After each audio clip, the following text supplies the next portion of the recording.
नमस्कार, बोधलोक चैनल में आपका स्वागत है। पिछले वीडियो में हमने कॉन्स्टिट्यूशन का आर्टिकल 1 से लेकर 30 तक बेहद आसान भाषा में समझा था। आज हम इंडियन कॉन्स्टिट्यूशन का दूसरा वीडियो में आर्टिकल 31 से लेकर 50 तक पढ़ेंगे। तो चलिए शुरू करते हैं। जी बिल्कुल। और आज का जो विषय है ना, वो बहुत ही ज्यादा दिलचस्प होने वाला है। हाँ, मतलब कल्पना कीजिए कि सरकार ने अचानक फैसला किया है कि आपके घर के ठीक बीचों बीच से एक नया नेशनल हाईवे गुजरेगा। अब आप अदालत जाते हैं और कहते हैं कि भाई ये मेरा घर है, मेरी संपत्ति है, मैं इसे क्यों दूं? सही बात है। तो आज के इस गहन अध्ययन में हम ठीक इसी टकराव की तह तक जाने वाले हैं। हमारा जो आज का मिशन है ना, वो ये समझना है कि जब एक व्यक्ति के अधिकार और पूरे देश के विकास के बीच सीधी टक्कर होती है तो आखिर जीतता कौन है। बिल्कुल। और हम ये भी डिकोड करेंगे कि कैसे कुछ खास स्थितियों में हमारी आजादी थोड़ी सी सीमित कर दी जाती है। हाँ, और सबसे दिलचस्प बात तो ये है कि आज हम उन अनुच्छेदों को भी समझेंगे जो नागरिकों को नहीं बल्कि खुद सरकार को बताते हैं कि उन्हें क्या करना चाहिए। मतलब ये जो टकराव है ना अधिकारों और विकास का, यही आजाद भारत की सबसे रोमांचक कहानी है। वाकई। जब हम इन सब स्रोतों को खंगालते हैं तो ये सिर्फ कुछ कानूनों की उबाऊ सूची नहीं लगती है। ये एक नए, गरीब और संघर्ष कर रहे देश का पूरा ब्लूप्रिंट है। हाँ, क्योंकि संविधान निर्माताओं के सामने तो एक भयंकर दुविधा रही होगी ना उस वक्त। बिल्कुल। उन्हें सदियों से गुलाम रहे लोगों को आजादी और अधिकार भी देने थे। हाँ। लेकिन साथ ही एक ऐसा देश भी बनाना था जहां स्कूल हों, बांध हों, सड़कें बन सकें। और यहीं से हमारी आज की चर्चा के पहले हिस्से की शुरुआत होती है, यानी संपत्ति के अधिकार का सबसे बड़ा विवाद। जी। तो चलिए सीधे उसी विवाद में उतरते हैं। हमने देखा कि आर्टिकल 30 तक संविधान ने हमें समानता दी, आजादी दी, धर्म का अधिकार दिया, लेकिन फिर आता है आर्टिकल 31 जो मूल रूप से संपत्ति का अधिकार यानी राइट टू प्रॉपर्टी था। हाँ, राइट टू प्रॉपर्टी। तो अगर ये एक मौलिक अधिकार था तो फिर सरकार को इससे इतनी परेशानी क्यों होने लगी कि बाद में इसे हटाना ही पड़ गया? देखिए, परेशानी की जड़ ना भारत की उस समय की जो जमीनी हकीकत थी उसमें थी।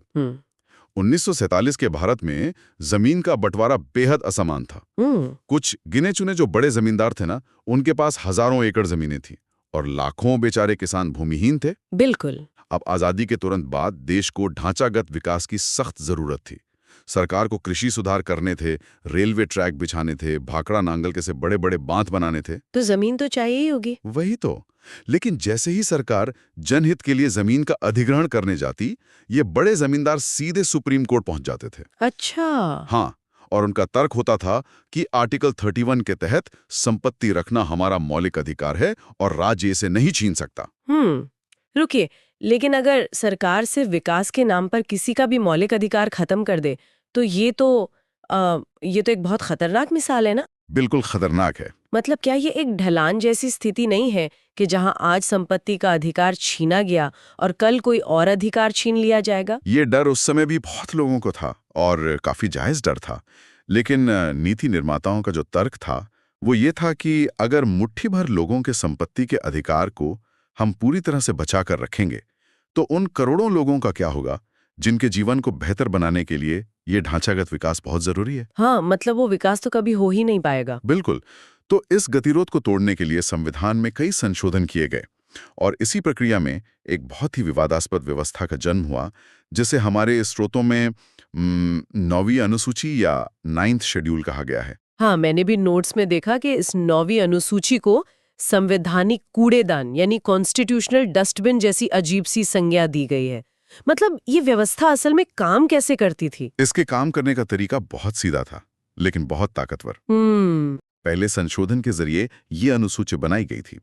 इसका नियम मोटा मोटा ये था कि संसद अगर कोई भी कानून बनाकर इस 9वीं अनुसूची रूपी बक्से में डाल दे तो देश की कोई भी अदालत उस कानून की न्यायिक समीक्षा यानी जुडिशियल रिव्यू नहीं कर सकती। अरे बाप रे। हाँ, यानी अगर सरकार ने जमीन छीनने का कोई कानून बनाया और उसे इस अनुसूची में डाल दिया तो सुप्रीम कोर्ट उस पर सुनवाई ही नहीं कर सकता था, भले ही वो मौलिक अधिकारों का उल्लंघन क्यों न हो। एक मिनट, ये तो सरकार के लिए एक तरह से चीट कोड जैसा हो गया ना? बिल्कुल चीट कोड ही था। अगर सरकार एक ऐसा बक्सा बना ले जिसे अदालत खोल ही नहीं सकती तो फिर सरकार तो कल को चुनाव रद्द करने का कानून भी उस बक्से में डाल सकती है। हाँ। इसे रोका कैसे गया फिर? यही तो इस पूरी कहानी का सबसे बड़ा मोड़ है। सुप्रीम कोर्ट ने भी इस खतरे को पहचाना। 1973 में भारतीय इतिहास के सबसे ऐतिहासिक केशवानंद भारती केस में सुप्रीम कोर्ट एक नई लकीर खींचती। अदालत ने बुनियादी ढांचा यानी बेसिक स्ट्रक्चर का सिद्धांत दिया। अच्छा, ये बेसिक स्ट्रक्चर क्या था? सुप्रीम कोर्ट ने कहा कि देखिए, संसद संविधान में बदलाव कर सकती है, कानूनों को 9वीं अनुसूची में डाल भी सकती है, लेकिन वो संविधान के बुनियादी ढांचे यानी उसकी आत्मा को नष्ट नहीं कर सकती। मतलब एक लिमिट सेट कर दी। हाँ, 1973 के बाद से ये साफ हो गया कि अगर अनुसूची में डाला गया कोई कानून लोकतंत्र या न्यायपालिका की आजादी को चोट पहुंचाता है, तो अदालत उस बक्से को खोलकर उस कानून को रद्द कर सकती है। वाह। और अंततः इतने लंबे टकराव के बाद 44वें संशोधन ने संपत्ति के अधिकार को मौलिक अधिकारों की सूची से हमेशा के लिए हटाकर सिर्फ एक कानूनी अधिकार बना दिया, मतलब आर्टिकल 300A के तहत। ये एक बहुत ही जबरदस्त संतुलन है, लेकिन यहाँ ना एक और बड़ा सवाल खड़ा होता है मेरे मन में। जी पूछिए। अगर संविधान में संशोधन करके अधिकारों में इतनी कटौती की जा सकती है, तो फिर नागरिकों के पास जो बाकी मौलिक अधिकार बचे हैं, जैसे बोलने की आज़ादी हो गई या समानता हो गई, उनकी सुरक्षा की क्या गारंटी है? हम कैसे माने कि राज्य कल को उन्हें भी नहीं कुचलेगा? इसी सवाल का जवाब हमें संविधान के सबसे महत्वपूर्ण हिस्से तक ले जाता है, मतलब आर्टिकल 32। Doctor B.R. अम्बेडकर ने आर्टिकल 32 को संविधान का हृदय और आत्मा यानी हार्ट एंड सोल कहा था। बिल्कुल, मैंने पढ़ा है इसके बारे में। इसका आधिकारिक नाम है संवैधानिक उपचारों का अधिकार या राइट टू कॉन्स्टिट्यूशनल रेमेडीज। यह कोई ऐसा अधिकार नहीं है जो आपको कुछ नया देता हो। अच्छा। बल्कि ये वो ढाल है जो आपके बाकी सभी अधिकारों की रक्षा करती है।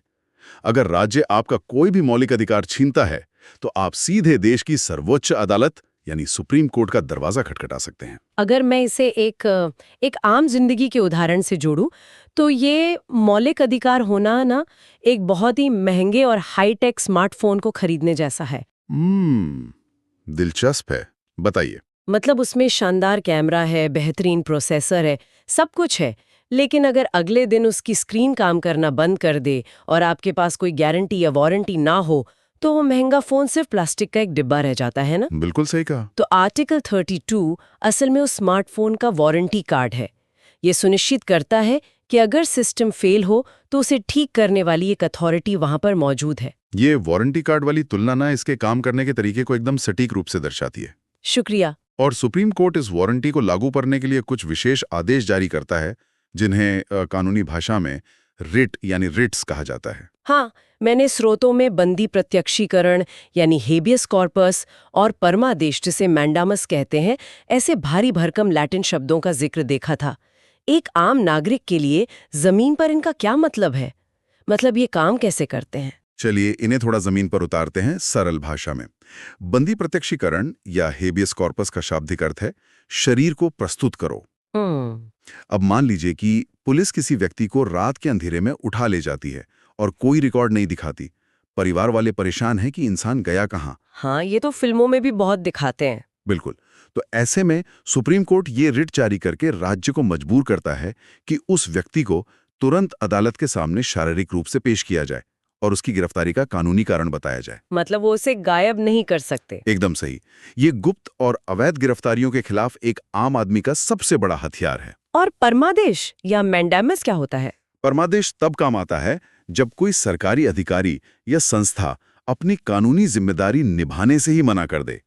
अदालत इसके जरिए उस अधिकारी को अपना काम करने का सीधा आदेश देती है कि भाई ये तुम्हारा काम है, तुम्हें ये करना पड़ेगा। अच्छा, मैंने स्रोतों में एक बहुत ही एक दिलचस्प तकनीकी पेच भी देखा था। मौलिक अधिकारों की रक्षा के लिए नागरिक सुप्रीम कोर्ट, जो कि आर्टिकल 32 है, वहां भी जा सकते हैं, और हाई कोर्ट यानी आर्टिकल 226 के तहत वहां भी जा सकते हैं। बिल्कुल जा सकते हैं। लेकिन इन दोनों के अधिकारों के दायरे में एक अजीब सा विरोधाभास है। इसे थोड़ा स्पष्ट करेंगे? हाँ, विरोधाभास ये है कि जब बात अधिकारों की रक्षा की आती है ना, तो हाई कोर्ट का दायरा सुप्रीम कोर्ट से बड़ा होता है। हाँ। हाई कोर्ट का दायरा सुप्रीम कोर्ट से बड़ा? जी। कैसे? पेच यहीं पर है। सुप्रीम कोर्ट केवल और केवल मौलिक अधिकारों यानी फंडामेंटल राइट्स के हनन पर ही ये रिट जारी कर सकता है। अच्छा। लेकिन जो हाई कोर्ट है, वो मौलिक अधिकारों के साथ साथ जो आपके अन्य कानूनी अधिकार है ना, उनके मामले में भी रिट जारी कर सकता है। तो अगर हाई कोर्ट का दायरा इतना बड़ा है, तो लोग सीधे सुप्रीम कोर्ट क्यों ही जाना चाहेंगे? क्योंकि आर्टिकल 32 यानी सुप्रीम कोर्ट जाना ये खुद अपने आप में एक मौलिक अधिकार है। ओह, हाँ, अगर आपके मौलिक अधिकार का हनन हुआ है और आप सुप्रीम कोर्ट जाते हैं, तो सुप्रीम कोर्ट आपकी याचिका खारिज नहीं कर सकता। उसे आपकी बात सुननी ही होगी। ये एक 100% पक्की गारंटी है। और हाई कोर्ट के मामले में? आर्टिकल 226 कोई मौलिक अधिकार नहीं है। हाईकोर्ट चाहे तो अपने विवेक का इस्तेमाल करते हुए आपकी याचिका खारिज भी कर सकता है और कह सकता है कि भाई आप पहले किसी निचली अदालत में जाइए। समझ गई, मतलब दायरा हाई कोर्ट का बड़ा है, लेकिन पक्की गारंटी सुप्रीम कोर्ट की है। बिल्कुल। अब आर्टिकल 32 ने हमें ये तो बता दिया कि हमारे अधिकार लोहे की तरह मजबूत है, लेकिन क्या ये मजबूती हर पेशे और हर हालात में लागू होती है? क्या मतलब है आपका? मेरा मतलब है कि जो आजादी मैं सड़क पर चलते हुए महसूस कर रही हूँ, क्या देश की सीमा पर खड़ा एक सैनिक भी वही आजादी क्लेम कर सकता है? यहीं पर संविधान एक बहुत ही यथार्थवादी और व्यवहारिक रेखा खींचता है। राष्ट्रीय सुरक्षा और सेना के अनुशासन के मामले में कोई समझौता नहीं किया जा सकता। आर्टिकल 33 संसद को ये शक्ति देता है कि वो सशस्त्र बलों, खुफिया एजेंसियों जैसे रॉ या आईबी और यहाँ तक कि पुलिस बलों में काम करने वाले लोगों के मौलिक अधिकारों को सीमित कर सके या पूरी तरह से खत्म कर सके। इसका मतलब है कि एक जासूस या सैनिक ये नहीं कह सकता कि भाई मुझे अभिव्यक्ति की आजादी है, इसलिए मैं सरकार की सारी खुफिया नीतियां अपने सोशल मीडिया पर लिखूंगा। हाँ, बिल्कुल नहीं कह सकता। या मैं सेना के भीतर अपने मजदूर यूनियन बनाऊंगा। हाँ, ये सब अलाउड नहीं है। बिल्कुल नहीं। अनुशासन और चेन ऑफ कमांड बनाए रखने के लिए ये कटौती बहुत अनिवार्य है, और बात सिर्फ सेना के जवानों तक सीमित नहीं है। अच्छा, और क्या है? आर्टिकल 34 एक और भी चरम स्थिति की बात करता है, जिसे हम मार्शल लॉ या सैन्य शासन कहते तो हैं। मार्शल लॉ और राष्ट्रीय आपातकाल यानी नेशनल इमरजेंसी, इन दोनों में क्या फर्क है? दोनों में ही तो सेना सड़कों पर आ जाती है ना? दोनों में बहुत बुनियादी फर्क है। देखिए, राष्ट्रीय आपातकाल पूरे देश या किसी बड़े हिस्से में युद्ध या बाहरी हमले के समय लगता है, और सबसे बड़ी बात, इसमें सिविल सरकार जो है वो काम करती रहती है। ठीक है। लेकिन मार्शल लॉ तब लगाया जाता है जब किसी विशेष इलाके में कानून व्यवस्था पूरी तरह से चरमरा जाए, जैसे मान लीजिए भयानक दंगे हो जाए या सशस्त्र विद्रोह हो जाए और सिविल पुलिस या प्रशासन स्थिति को ना संभाल पाए। बाप रे। तब उस इलाके का पूरा कंट्रोल सेना के हाथ में सौंप दिया जाता है, और जब मार्शल लॉ लागू होता है तो उस इलाके में मौलिक अधिकारों को पूरी तरह से निलंबित किया जा सकता है। ये तो बहुत सख्त कदम है। हाँ, लेकिन ये जानना बहुत सुकून भरा है कि आजाद भारत के इतिहास में आज तक कभी भी मार्शल लॉ लागू करने की नौबत नहीं आई है। शुक्र है। और शायद इसीलिए आर्टिकल 350 ये स्पष्ट करता है कि इन सभी मामलों पर, मतलब चाहे वो सेना के अधिकारों को सीमित करना हो या अधिकारों में कोई और अपवाद लाना हो, कानून बनाने की शक्ति सिर्फ और सिर्फ देश की संसद के पास होगी, किसी राज्य की विधानसभा के पास नहीं। बिल्कुल सही पकड़ा आपने, ताकि पूरे देश की सुरक्षा व्यवस्था में एक एकरूपता बनी रहे, वरना हर राज्य अपने हिसाब से सेना के नियम बनाने लगेगा। सटीक विश्लेषण। तो अब तक हमने भाग 3, जो कि आर्टिकल 35 तक है, उसका सफर पूरा कर लिया है। जी। अगर हम इसे गहराई से देखें ना, तो ये पूरा भाग राज्य या सरकार के इर्द गिर्द एक लक्ष्मण रेखा खींचता है। ये सरकार को बताता है कि आप नागरिकों के साथ क्या क्या नहीं कर सकते। लेकिन कोई भी देश सिर्फ इस बात से महान तो नहीं बनता ना कि सरकार क्या नहीं कर रही है। बिल्कुल नहीं। देश इस बात से बनता है कि सरकार नागरिकों के लिए आखिर कर क्या रही है, और यहीं से संविधान के भाग 4 की शुरुआत होती है। ये संविधान का वो हिस्सा है जो शासन की पूरी दिशा तय करता है। भाग 4 यानी आर्टिकल 36 से 51 तक, इसे राज्य के नीति निदेशक तत्व या directive principles of state policy यानी डीपीएसपी कहा जाता है। पेज मैंने पढ़ा कि आर्टिकल 37 स्पष्ट रूप से कहता है कि ये तत्व किसी भी अदालत द्वारा प्रवर्तनीय यानी इन्फोर्सेबल नहीं है। हाँ, बिल्कुल। मतलब अगर सरकार इन नीतियों को लागू न करे तो मैं सरकार के खिलाफ अदालत में केस नहीं कर सकती। अगर ऐसा है तो क्या ये सिर्फ खोखले वादे और कागजी बातें नहीं रह गई? फिर इन्हें संविधान में इतनी जगह देने का क्या फायदा? ये बहुत ही वाजिब सवाल है, और मजे की बात है कि ये सवाल संविधान सभा में भी उठा था। अच्छा? हाँ, लेकिन इन्हें खोखले वादे कहना सही नहीं होगा। दरअसल 1947 में जब भारत आजाद हुआ तो खजाना एकदम खाली था और संसाधन बेहद सीमित थे।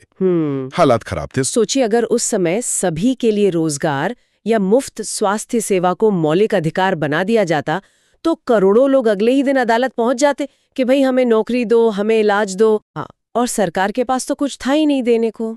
बिल्कुल, सरकार तो रातों रात दिवालियां हो जाती। इसलिए नीति निर्माताओं ने एक बहुत ही व्यावहारिक रास्ता निकाला। उन्होंने इन लक्ष्यों को भविष्य की सरकारों के लिए एक नैतिक दिशा निर्देश के रूप में लिख दिया। मैं इसे ना इस तरह देखती हूँ। मौलिक अधिकार सख्त नियमों की तरह हैं, जिन्हें तोड़ा तो सजा मिलेगी। सही है। जबकि नीति निर्देशक तत्व जो है वो एक राष्ट्र के विजन बोर्ड की तरह है। Vision board. हाँ, मतलब जब आप अपने कमरे में एक विजन बोर्ड लगाते हैं कि भाई मुझे 5 साल बाद यहाँ पहुँचना है, तो आप रोज उसे देखकर प्रेरित होते हैं ना? बिल्कुल होते हैं। संविधान निर्माताओं ने भी देश के लिए एक विजन बोर्ड बनाया था कि जब भी भारत के पास पर्याप्त पैसा और संसाधन होंगे, हर चुनी हुई सरकार इन लक्ष्यों को पूरा करने की कोशिश करेगी। वाह, ये विजन बोर्ड वाली तुलना बहुत ही सटीक है और ये एक बहुत ही सार्थक विजन बोर्ड है। अगर हम इसके प्रमुख लक्ष्यों पर नजर डालें तो आर्टिकल 38 और 39 पूरी तरह से सामाजिक और आर्थिक न्याय पर केंद्रित हैं। अच्छा, इसमें क्या क्या आता है? ये कहते हैं कि देश के संसाधनों का बंटवारा इस तरह होना चाहिए कि सारी दौलत कुछ ही उद्योगपतियों के हाथों में सिमट कर ना रह जाए। ये तो बहुत जरूरी है। और इसमें पुरुषों और महिलाओं को समान काम के लिए समान वेतन देने की बात भी शामिल है। इसके बाद आर्टिकल 39A बाद में जोड़ा गया, जो ये सुनिश्चित करता है कि आर्थिक रूप से कमजोर लोगों को मुफ्त कानूनी सहायता मिले, ताकि न्याय सिर्फ अमीरों की जागीर न रह जाए। और इसमें ना महात्मा गांधी के विचारों की भी बहुत गहरी छाप दिखती है। हाँ बिल्कुल। जैसे आर्टिकल 40 जो ग्राम पंचायतों के गठन की बात करता है। आजादी के वक्त तो इसे सिर्फ एक निर्देश के रूप में रखा गया था, लेकिन दशकों बाद जब देश तैयार हुआ तो 73वें संशोधन के जरिए इसे एक जमीनी हकीकत और कानूनी रूप दे दिया गया। जी, तो ये बात साबित करती है कि ये वादे सच में खोखले नहीं थे। बिल्कुल नहीं थे। इसके अलावा कामगारों और मजदूरों के अधिकारों को लेकर इसमें जो गहराई है ना, वो भी बहुत अद्भुत है। आर्टिकल 41 बेरोजगारी, बुढ़ापे या बीमारी की स्थिति में काम और शिक्षा के अधिकार की बात करता है। आर्टिकल 42 कहता है कि काम करने की जगह पर हालात मानवीय होने चाहिए और महिलाओं को प्रसूति सहायता यानी मैटरनिटी रिलीफ मिलनी चाहिए। अच्छा, मतलब आज जो हम मैटरनिटी बेनिफिट एक्ट देखते हैं, उसकी जड़ें असल में इसी आर्टिकल में हैं। बिल्कुल, वहीं से आइए। मैंने आर्टिकल 43 में एक बहुत ही दिलचस्प शब्द पढ़ा था, निर्वाह मजदूरी, या जिसे अंग्रेजी में लिविंग वेज कहते हैं। तो ये न्यूनतम मजदूरी यानी मिनिमम वेज से कैसे अलग है? ये एक बहुत ही शानदार आर्थिक पहलू है। बताइए। देखिए, न्यूनतम मजदूरी का मतलब है कि आपको बस इतना पैसा मिल जाए कि आप भूख से ना मरें और कल दोबारा काम पर आ सकें। मतलब सिर्फ सर्वाइवल। हाँ, लेकिन निर्वाह मजदूरी या लिविंग वेज का मतलब है कि एक मजदूर को इतना पैसा मिले जिससे वो अपने बच्चों को अच्छी शिक्षा दे सके, बीमारी में अपना इलाज करा सके और एक सम्मानजनक जीवन जी सके। ये तो एक कल्याणकारी राज्य का असली पैमाना होना चाहिए। बिल्कुल। अच्छा, मजदूरों और आर्थिक कल्याण की इन बातों से आगे बढ़ते हुए, ये जो विजन बोर्ड है, ये समाज की कुछ बहुत ही जटिल संरचनाओं की तरफ मुड़ता है। और यहाँ आता है हमारा आर्टिकल 44 जो समान नागरिक संहिता यानी यूनिफॉर्म सिविल कोड यूसीसी की बात करता है। ये तो बहुत ही ज्वलंत मुद्दा है। स्रोतों से पता चलता है कि ये आजादी के समय से लेकर आज तक सबसे ज्यादा बहस का विषय रहा है। उस समय संविधान सभा में आखिर इस पर क्या चर्चा हुई थी? संविधान सभा की बहसों का जो निष्पक्ष विश्लेषण हमारे स्रोतों में है ना, वो बहुत ही आंखें खोलने वाला है। उस समय सभा मोटे तौर पर 2 स्पष्ट विचारधाराओं में बटी हुई थी। अच्छा, कौन सी 2 धाराएं? एक तरफ मोहम्मद इस्माइल और नजीरुद्दीन अहमद जैसे सदस्य थे। उनका तर्क था कि जो व्यक्तिगत कानून हैं यानी पर्सनल लॉज हैं, वे धर्म और संस्कृति का अटूट हिस्सा हैं। उनका डर था कि एक समान संहिता थोपने से अल्पसंख्यकों की धार्मिक स्वतंत्रता, जो उन्हें आर्टिकल 25 के तहत मिली हुई है, वो खतरे में पड़ जाएगी और यह एक लोकतांत्रिक धर्मनिरपेक्ष राज्य के सिद्धांतों के खिलाफ होगा। तो इसके बचाव में फिर दूसरी तरफ का तर्क क्या था? दूसरी तरफ डॉक्टर BR अम्बेडकर और KM मुंशी जैसे दिग्गज थे। उनका तर्क ये था कि देखिए, पूरे देश में अपराध, प्रॉपर्टी के अनुबंध यानी कॉन्ट्रैक्ट्स और व्यापार से जुड़े कानूनों में तो पहले से एक रूपता है, तो फिर विवाह और उत्तराधिकार के कानूनों में क्यों नहीं? पॉइंट तो है। और उनका सबसे मजबूत तर्क ये था कि धर्म की आड़ में महिलाओं के साथ होने वाले भेदभाव या सामाजिक कुप्रथाओं को ऐसे ही जारी नहीं रखा जा सकता।